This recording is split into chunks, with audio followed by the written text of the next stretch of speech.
வந்தது லா இலாஹ இல்லல்லாஹ், அல்லாஹ்வுடைய அல்லாஹ் தான் இலா என்ற அந்த கலிமாவை விளங்குவதற்காக தான் அல்லாஹ் அவனை அனுப்பி வச்சிருக்கானே தவிர இந்த உலகத்துல மாடி வீடு கட்டி கார் வாங்கி பங்களா வாங்கி நிறைய பணக்கார சம்பாரிச்சு சுகபோகமான வாழ்க்கை வாழ்வதற்காக வேண்டி நாம் இந்த உலகத்தில் படைக்கப்படவில்லை என்பதை நாம் அடிப்படையாக விளங்க வேண்டும்.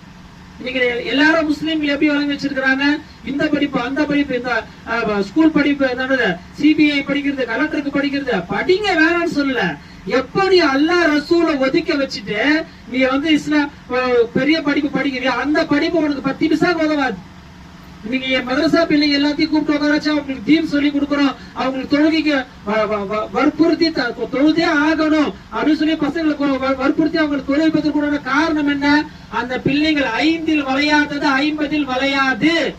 நீ எழுதி வச்சுக்கோ, 5இல் வளையாதது 50இல் வளையாது. நீ பெருசான பிறகு என் பையன் என் பேச்ச கேட்க மாட்டான்னா உனக்கு அது அடாப்பு, உனக்கு அல்லாஹ் அந்த மாதிரி ஆகி வச்சுட்டு அவ்வளவு நீ ஒண்ணும் செய்ய முடியாது. அப்போ அந்த பிள்ளைகள் எப்ப நம்ம பேச்சு கேட்பாங்க, தொட்டில் பழக்கம் சுடுகாடு வரை சொல்லி கொடுத்தாங்க. என்ன அர்த்தம் அப்படின்னா, சின்ன வயசுல இந்த பிள்ளைகளை 5 வேளை தொழுக சொல்லி பழகிட்டீங்க, இந்த பிள்ளைகள் பெருசானாலும் தொழக்கூடியவர்களாக இருப்பார்கள்.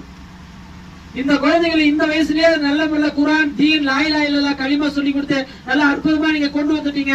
பிற்காலத்துல இந்த பிள்ளைகள் வருங்கால இளைஞர்களாகவும் வருங்கால சமுதாயத்தினுடைய தூண்களாக இந்த பிள்ளைங்க மாறிடுவாங்க. இந்த மஹல்லாவே மாற்றக்கூடிய சக்தி இந்த குழந்தைகள் வந்துடும். ஏன்?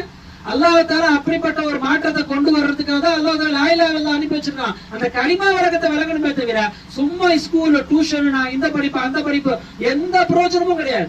சமீபத்துல ஒரு கம்ப்யூட்டர் சென்டருக்கு போயிருந்தேன். ஒரு முஸ்லீம் பெண்மணி என்ன செய்யறாங்க, தலையில தூண்டு கிடையாது, அவங்களுக்கு வேண்டியது இங்கிலீஷ் தெரியும், இங்கிலீஷ் எழுதியாச்சு. ஆனால் அடிப்படை தீன் என்ன? தலைய மறைக்கணும், நம்ம தலையில துண்டு போடணும்ன்றது தெரியல. பாத்தீங்களா, ஒரு மக்களா போட்டு தலைய மறைக்கல.